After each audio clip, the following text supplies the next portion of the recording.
Welcome to Kenton's videos. Enjoy the video. You start by opening Google One on web or mobile and signing into the account you want to manage. Once signed in, tap the storage summary to see used versus total capacity and which services, Drive, Gmail, Photos, are using the most.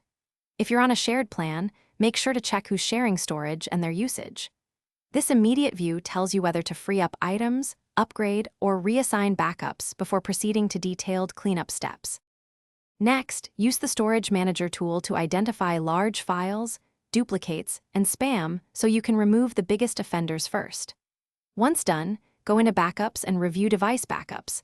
Uncheck apps you don't need and disable photo backup where unnecessary to stop future growth. Also make sure to empty trash across Drive, Photos, and Gmail.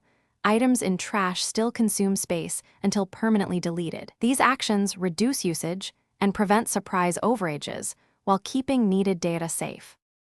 Finally, decide whether to upgrade your Google One plan or rebalance storage by sharing with family or moving files to another account.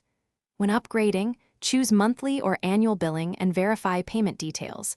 Once purchased, storage applies immediately. If you still see incorrect usage after cleanup or upgrade, sign out and sign back in, clear browser or app cache, and check again. If problems persist, contact Google support through the app. This troubleshooting step usually resolves sync and reporting issues quickly. Thanks for watching. Consider subscribing if we helped you.